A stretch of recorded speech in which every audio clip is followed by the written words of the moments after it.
sheen to it. Are you going to, you gonna add water to it if you have to paint the whole wall? No.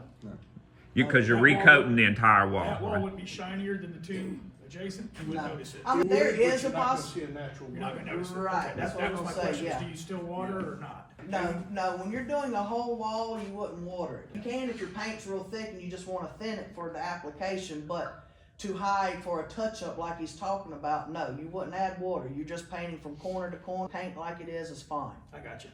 To do a touch up, you wouldn't want to.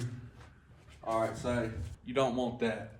You want to feather it out. Correct. Knock down all your edges. So even if it's a small spot, you don't really just want to touch that small spot. You want to try to Always blend it. feather it in to where it blends in.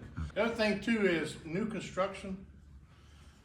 It's usually, I would say, it's gotten more or less as we've gone, but Subscribe for more painting tips.